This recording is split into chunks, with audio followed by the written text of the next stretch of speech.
Hello friends, welcome to defence smart tracks. तो Indian navy की service में MiG 29K को 10 साल हो चुके हैं, जिसमें जो मिग 29K का पहला स्क्वाड्रन है जो कि INAS 303 है, जिसे ब्लैक पैंथर्स भी कहा जाता है, इससे आज से 10 साल पहले यानी कि 2013 में फॉर्म किया गया था। तो अगर हम बात करें इस पर्टिकुलर फाइटर टाइप की, तो मिग 29K का जो प्राइमरी ऑपरेटर है ये इंडियन नेवी है। ऑल्दो मिग 29K का जो प्रोग्राम है इसे 1970s में चलाया गया था, जब सोवियत नेवी के लिए सुपरसोनिक कैरियर बेस्ड फाइटर को बनाना था। तो सोवियत के पास ज्यादा एक्सपीरियंस नहीं था एयरक्राफ्ट कैरियर को लेकर इनके ट्रू एफर्ट की बात करें तो इन्होंने शुरुआत करी थी कीव क्लास के क्रूजर से, जिसमें SNS कीव और SNS मिन्स्क थे, और इनमें एंगल्ड फ्लाइट डेक दिया गया था।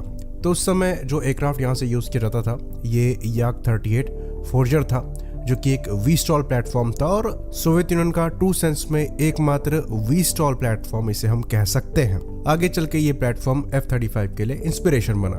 तो ये aircraft very short take off और लैंडिंग परफॉर्म करने में सक्षम था, लेकिन क्योंकि यहाँ पर मल्टीपल इंजन्स यूज किए जाते थे इसे वर्टिकल लिफ्ट देने के लिए, फिर क्रूज कराने के लिए, जिसकी वजह से जो फ्यूल कंजम्पशन है इस प्लेटफॉर्म के साथ ये काफी ज्यादा था। तो कॉम्बैट रेंज यहाँ पर काफी ज्यादा कम हो जाती थी। क्लीन कॉन्फ़िगरेशन में 500 किलोमीटर के आसपास भी मैक्सिमम रेंज मिलना बहुत बड़ी बात थी। बाकी कॉम्बैट लोड के साथ ये 90 से 160 किलोमीटर के आसपास की मैक्सिमम रेंज देने में सक्षम था, जो कि ऑलमोस्ट किसी काम की रेंज नहीं थी। तो सोवियत द्वारा एयरक्राफ्ट कैरिंग बैटल क्रूजर्स बनाए गए थे, डायरेक्टली एयरक्राफ्ट कैरियर नहीं बनाए गए थे। इसके पीछे रीजन ये था कि जो मॉन्ट्रियल कन्वेंशन साइन हुआ था 1936 में, इसकी वजह से जो एयरक्राफ्ट कैरियर्स है इनके पैसेजेस को कम्प्लीटली रोक दिया गया था बॉस्फोरस स्ट्रेट से। तो ये शिप्स जो हैं ये ब्लैक सी के शिपयार्ड में बनाए जाते थे और मेन सी में इनको उतारने के लिए बॉस्फोरस स्ट्रेट से क्रॉस करना पड़ता था, इसलिए इनको एयरक्राफ्ट कैरियर के बजाय एयरक्राफ्ट कैरिंग बैटल क्रूजर्स का नाम दिया गया। खैर, हमने ये डिस्कस किया कि कैसे जो याक 38 है ये एक सक्सेसफुल प्लेटफॉर्म नहीं बन पाया सोवियत एयरक्राफ्ट कैरियर्स के लिए, और सोवियत यूनियन द्वारा एक बेटर प्लेटफॉर्म की तलाश चालू कर दी गई।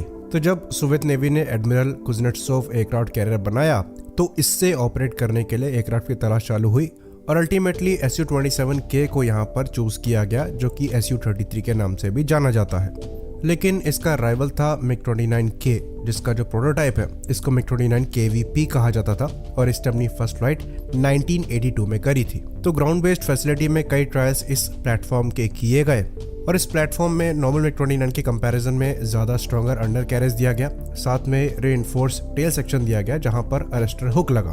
तो इस प्लेटफॉर्म ने डेमोन्स्ट्रेट किया कि ये ski jump take off perform कर सकता है, साथ ही साथ बट अरेस्टेड लैंडिंग भी परफॉर्म कर सकता है।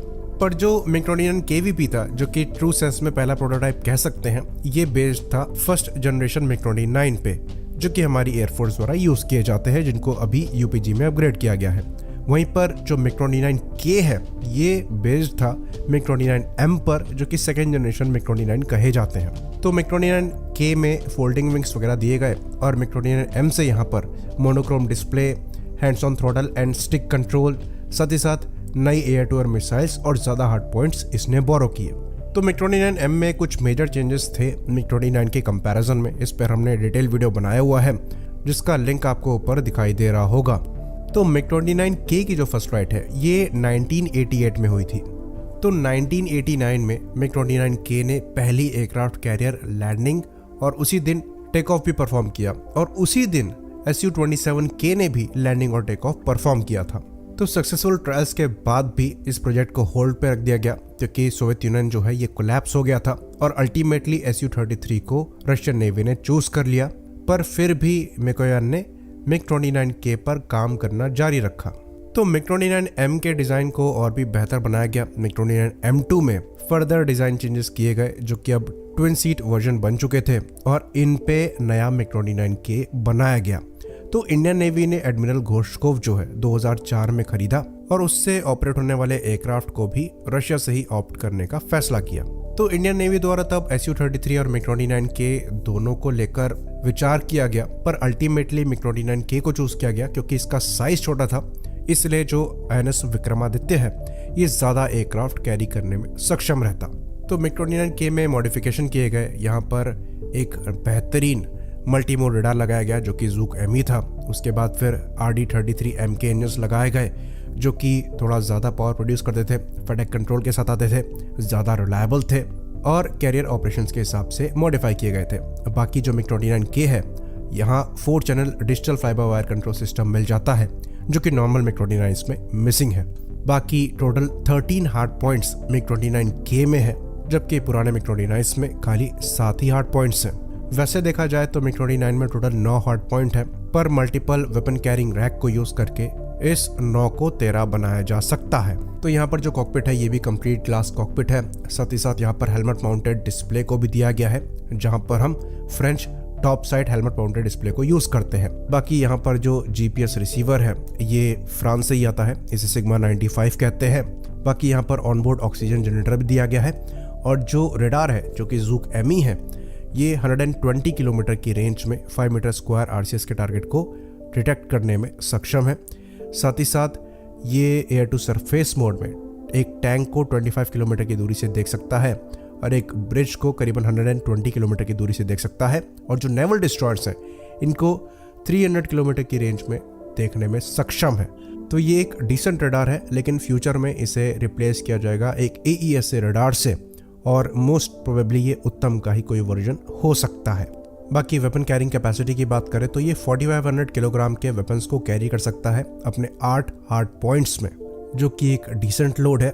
साथ ही साथ ये एंटी शिप मिसाइल के तौर पर 4 KS-31 कैरी कर सकता है या फिर 4 KS-35 मिसाइल्स को कैरी कर सकता है। बाकी एंटी रेडिएशन रोल के लिए भी ये 4 KS-31 मिसाइल एक बार में कैरी करने में सक्षम है। तो ये एयरक्राफ्ट इंडियन एयरफोर्स के MiG-29 के कंपैरिजन में ज़्यादा कैपेबल प्लेटफॉर्म है और हर मामले में उससे बेहतर है। पर परेशानी यहाँ पर यह है कि जो रिलायबिलिटी फैक्टर है ये एयरफोर्स जितना नेवी को नहीं मिल पा रहा है, और 10 साल की सर्विस में ही इंडियन नेवी इन प्लेटफॉर्म से परेशान हो गई है। तो CAG द्वारा रिपोर्ट पब्लिश करी गई है पास्ट में, जहां पर इसके लो अवेलेबिलिटी रेट की बात कही गई है। साथ ही साथ कई क्रैशेस भी इस प्लेटफॉर्म के हुए हैं, जबकि काफ़ी लिमिटेड नंबर में ही ये प्लेटफॉर्म हम ऑपरेट करते हैं, और मजबूरन अब नए एयरक्राफ्ट कैरियर के लिए हमें दूसरे प्लेटफॉर्म देखने पड़ रहे हैं MiG-29K के बजाय। ऑल्दो डोमेस्टिकली हमारे द्वारा कोशिश करी जा रही है इसका सर्विसेबिलिटी रेट और अवेलेबिलिटी रेट को बढ़ाने के लिए, जिसमें हमें थोड़ी कामयाबी हासिल भी हुई है, पर जितनी हम परफॉर्मेंस चाहते हैं उतनी नहीं मिल पा रही है।